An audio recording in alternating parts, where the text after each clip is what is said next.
What's up? Damn. All right, so we got a double whammy coming today. Tim is going to be Painting my rear bumper and the rear wing. I'm about to cut my trunk out from that rust. I was gonna wait till after H2O, but I got like an OCD problem and it's bothering me, so it's coming out. We should paint the spoiler and the rear bumper first, and then while it's drying, jump knock to that up. Yeah. All right, there y'all go. Yeah. Say no more.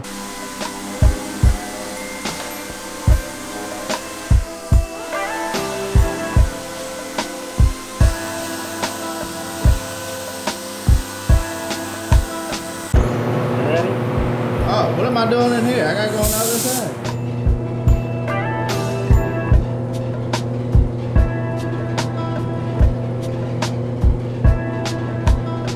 Quickest paint job ever. 20 whole seconds of spraying. That's the benefits of just having small parts. Get in, get out, go on about your day. Think what, you about to paint the bumper? Yeah, just painting it like a bright silver. Mimicking like a chrome look. Yeah, as bright as I can get. It's still better than paying $1,000 for a chrome bumper. Yeah. That's old as hell and probably all jacked up. Alright, so I don't know if my memory card just crashed on me or not, but if it did, this is safety measures. Tim is painting the bumper on the 2002, which you can see he has it off right now. And then he got a little spoiler that he just painted too, putting that on there. I'm about to cut out this rust from my trunk. So basically do a trunk delete, which I don't need a trunk. I'm only losing that space. S2000s are pretty much like motorcycles with passenger seats. Pretty much. You know, glove compartment really, you get the little side thing, but. And you rev to 9,000. Yeah, exactly. And I slapped the turbo on it. It's like a high boost of turbo. So we're getting into more serious business. Bring out the jack stand.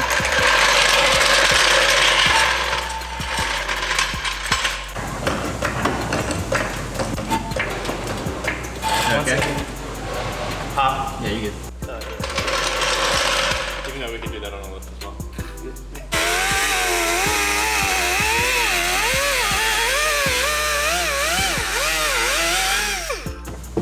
So I really didn't feel like taking my battery out, and I don't care about this, so we're cutting it out. Anchor. Weight reduction. Oxidation. Nah, what are you doing? You got your tetanus shot? Yeah. Oh. Every 10 years, guy. So should we use the cutoff wheel, I guess, to cut around there like Greg was? I feel like we could cut like one little cut in it and then use the sawzall. A lot faster. Yeah. Sawzall it. And cut in one time, sawzall it, and then go back with the angle grinder and make sure it's all flat. Just take this guy off too. Yeah. I'll just yank it out. It's kind of hard to yank with one hand. Weight reduction. It's too easy. Then we're gonna be making a plate just to basically cover, which would be super easy because I already have a lip. Yeah. So you just make a plate off the edge of this, just go straight across. Dude, look at that. They left glue hanging. Damn, Honda. You think we would never see this? Jeez. Look at this. Look at this. Quality Japanese work. You just lather glue everywhere and let it drip.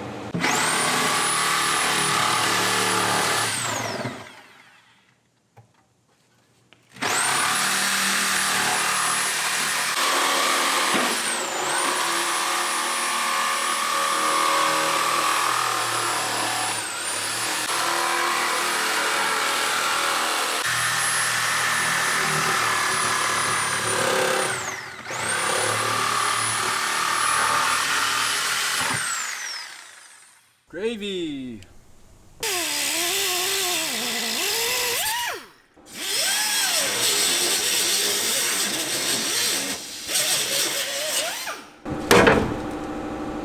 Oh, almost there.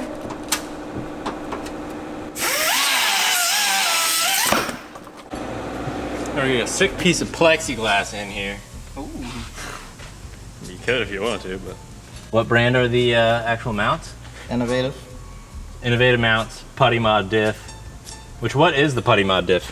It's like a Frankenstein kind of thing that some guy built? Send him your diff and Yeah, basically, yeah, you send him the OEM diff, and then he'll go in, rebuild it, put all high quality gears in it. Yeah, I don't know. I just changed the gear. The S2000 diffs don't. Yeah, he changed the gear. hold The too gearing much is down to 3.9 now. What was it, 4.1? The stock, yeah, stock they're like 4.1, so you get a little more torque. Plus, I got fresh diff. Why not? I think mine, one of the bearings I think was going bad too. So when stuff goes bad, just use it as an excuse to upgrade and spend more money that you don't have. We're gonna weigh our weight savings because majority of people, they'll just get rid of sound deadening and keep the trunk, but I don't need the trunk. So I'm guessing this weighs about 7 pounds. I'm gonna guess 4.2. Damn. Dead on. Hey. There you go. If you want to save 7.59 pounds. Cut your trunk out. We actually still have to cut the back half of this wall right here. But we gotta take the bumper off to do that. Oh yeah. Which the bumper is not much. There's just a couple clips. Well, the bottom two aren't connected anymore. And some janky stuff I probably did on this side. Oh yeah, because you got those ASM flares. So. Yeah.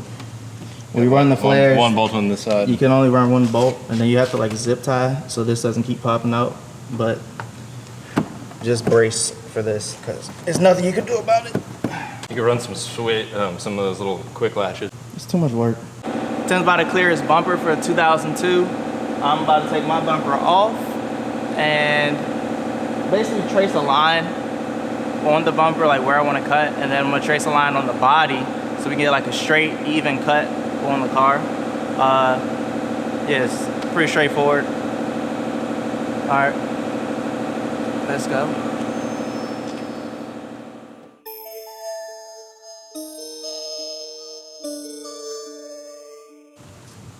All right, now that I have the bumper off, I'm gonna wait for Tim, see what he recommends to do next. I think I'm supposed to be drawing a line. Basically try and make a straight line across here so it doesn't have like a little saggy booty. Nobody like no saggy booty. Make that straight, line up with everything else, build a little plate to go over top to cover it, and that's pretty much it. Probably cut the bumper, do like a half cut bumper look. Still debating it, but we'll see. Oh, speaking of the devil. Just leave it like that. We're done. Wrap it up. Psych. So to remove the saggy booty, you basically... The saggy booty. It's a saggy booty. Ah, peekaboo. What's up?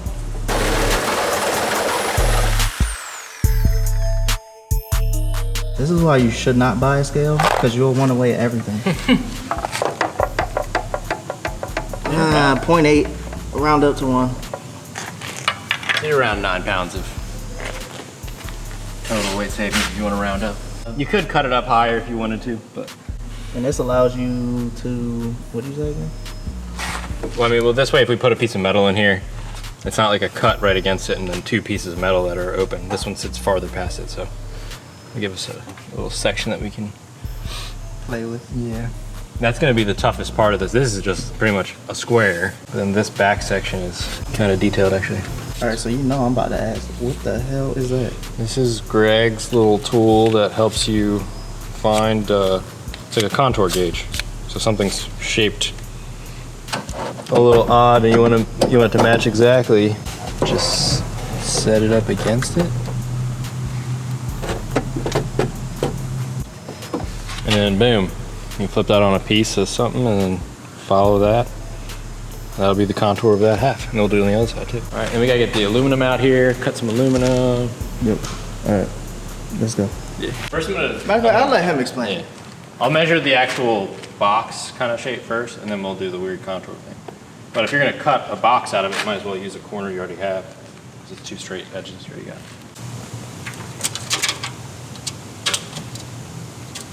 26 1/4 wide. 19 1/4.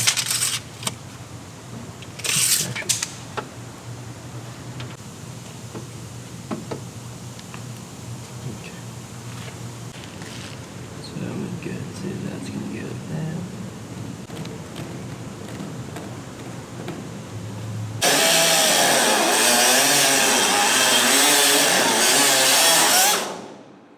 It's a very therapeutic process. For you. Can't really talk much because that's where most of your brain juice go. Thinking.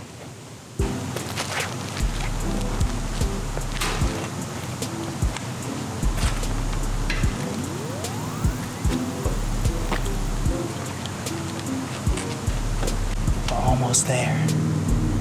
Very iconic moment. Things are coming along quite.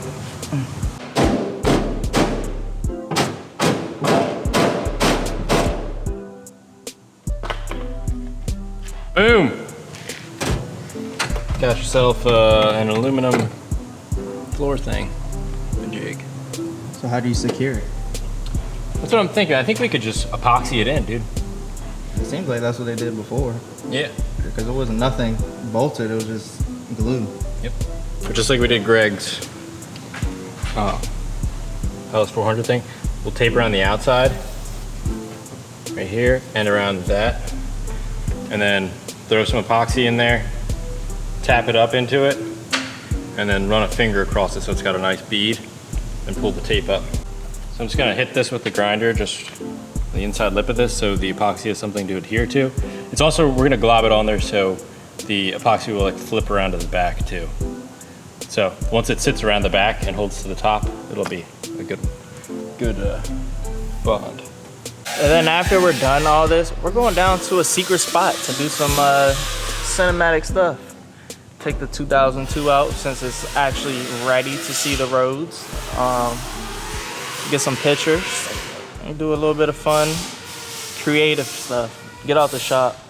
It's always good to go venture, find new areas. And yeah, I'm getting thirsty. Gotta find my water. It's definitely gonna drip a good bit, but let it harden. I'm not gonna step in there with the camera.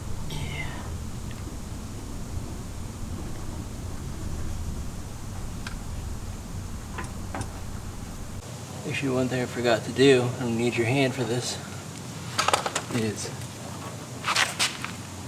I'll peel the backside off.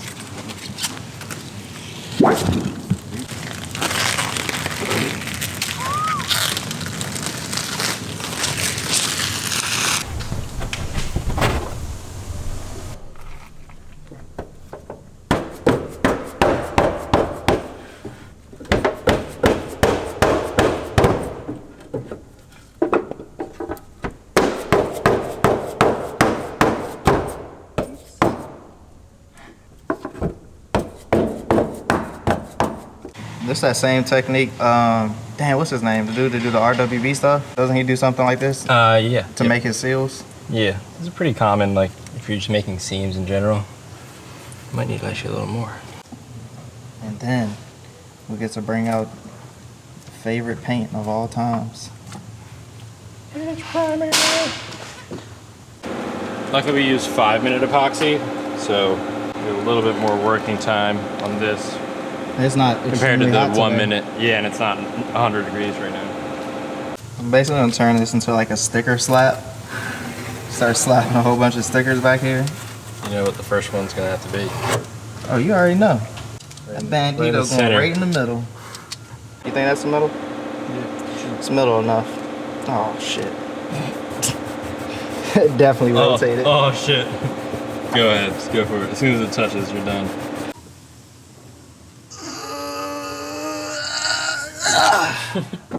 Came prepared with my detailing supplies.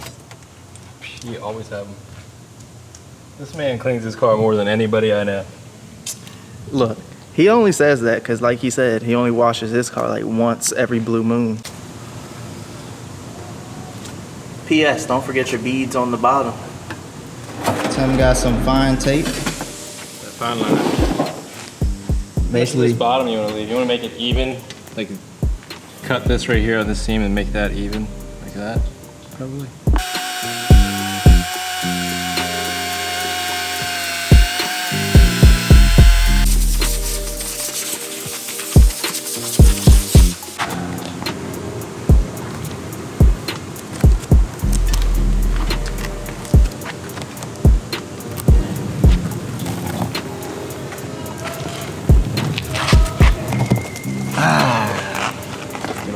little nubbies of plastic off. Good to go. Does it get you a razor blade, I'm guessing? Yeah. To help scratch off some of the edge stuff. Use the razor blade flat like that and rub the edge. It's the same concept when you do like gasket material too. I use like some 180, use some 180 grit sandpaper as well.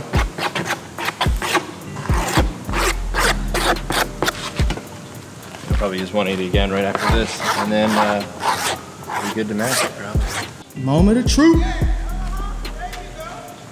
There you go. Uh-huh.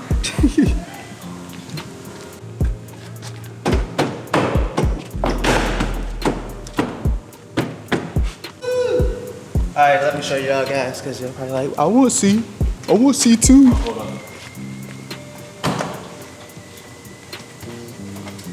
This is a big Larry situation. Here we go. We're gonna go get some cinematic shots, but that looks like legit 100 times better. I got rid of rust, lost weight. Greg can't make fun of me as much. I'm in 2,700 pound range safely. So I'm happy. Gonna spray some etch primer, let that dry up. Throw on Tim's wing, his rear bumper, and we're taking the drone out. Drone, gimbal. Oh, hell yeah. I'm hyped. Yeah. All right, I'm gonna clean up now. You can see where I drilled the hole through. I just put a rib nut, like you've seen us do a bunch of times. Dun, dun, dun, dun, dun. So I put some 3M double-sided tape on here. Clean the trunk as much as I am willing to.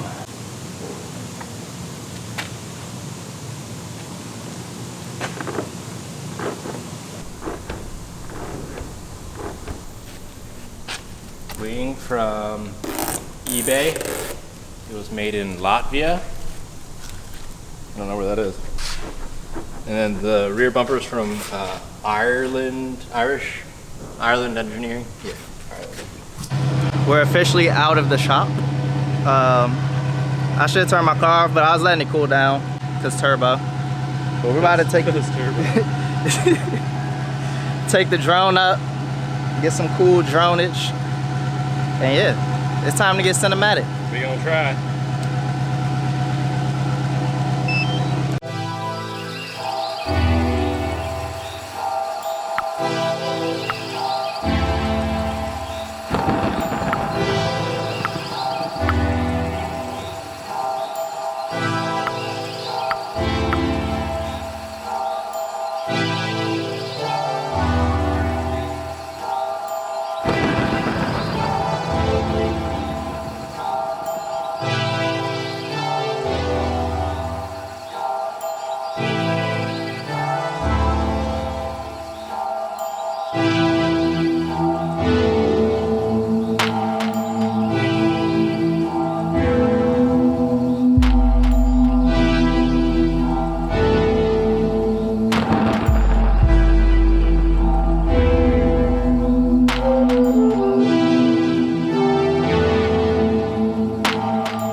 What the hell y'all still doing here? That's a wrap. We out.